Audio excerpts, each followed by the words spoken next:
പേരെന്തായിരുന്നു? അബ്ദുൾ ലത്തീഫ്. വീട് ഇവിടെ പുത്തനത്താണ് അല്ലേ?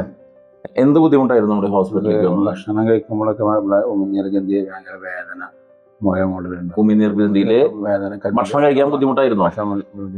അത് എരുമ്പുള്ളിയൊക്കെ കഴിച്ചു കഴിഞ്ഞാൽ വീർത്ത് കഴിഞ്ഞാൽ നല്ല വേദന ഉണ്ടാവും. തൊണ്ടിൻ്റെ ഉള്ളിലേക്കൊക്കെ ഇറങ്ങും. പിന്നെ ബ്രഷ് ചെയ്യാനൊക്കെ വലിയ പ്രയാസങ്ങളൊക്കെ ഉണ്ടാവും.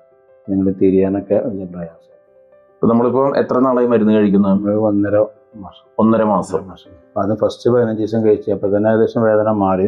പിന്നെ സാറ് 1 മാസം കഴിച്ചിട്ട് സ്കാനിങ് എടുത്ത് വരാൻ പറഞ്ഞപ്പോൾ അവരൊക്കെ വന്നിട്ടുണ്ട്. ഇപ്പൊ നമ്മളിപ്പോ ആദ്യത്തെ 15 ദിവസം കൊണ്ട് തന്നെ വേദന 15 ദിവസം എടുത്ത വേദന കുറയാനാണ്. ഒരാഴ്ച കൊണ്ട് അന്ന് 3 ടൈമായിട്ട് മരുന്ന് കഴിച്ചു. രാവിലെ ഉച്ചക്ക് പിന്നുള്ളത് 2 തവണ ആയിട്ട്, രാവിലെയും മാത്രമേ. ഒരാഴ്ചക്ക് മതി വേദന കുറയാൻ, അത്ര തന്നെ വരാറുള്ളൂ. ആ കല്ല് അലിഞ്ഞു പോയി ശരിക്കും പറഞ്ഞപ്പോൾ. നമ്മളിപ്പോ സ്കാൻ നോക്കി, ഇപ്പൊ 1.5 മാസത്തിന് മുമ്പുള്ള ഇതില് ഒരുപാട് കല്ലുകളുണ്ട്. പിന്നെ കല്ലുകളും ഒത്തിരി വലിയ കല്ലുകളുണ്ടായിരുന്നു. പക്ഷെ ഇപ്പോഴത്തെ പുതിയ സ്കാൻ പ്രകാരം ഒറ്റ കല്ലില്ല, എല്ലാ കല്ലും പോയിട്ടുണ്ട്. അപ്പം ഇനി അപ്പൊ അങ്ങനെ ഇപ്പൊ വേദന ഒന്നുമില്ലല്ലോ? ചെറുങ്ങനൊരു തണുപ്പുമുള്ളൂ.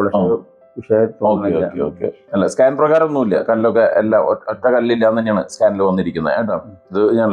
ഇത് സർജറിക്ക് എത്ര പറഞ്ഞു? 1.20 റൂം അടക്കം 1.20 വരും എന്ന് പറഞ്ഞതായിരുന്നു അല്ലെ? ഇതിപ്പോ നമ്മള് ചെറിയ 10,000-2,000 രൂപയോട് കഴിഞ്ഞു.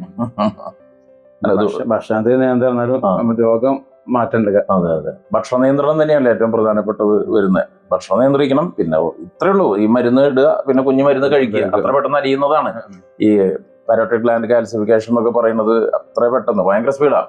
ഈ കല്ല് പോലെ കട്ടിയിലുണ്ടായിരുന്നൊക്കെ 2 ദിവസം കൊണ്ട് പഞ്ഞി പോലെയാവും, സോഫ്റ്റ് ആവും, അങ്ങനെ അരിഞ്ഞു പോവും. അത്രേ ഉള്ളൂ. അപ്പൊ ഒത്തിരി സന്തോഷം. Thank you.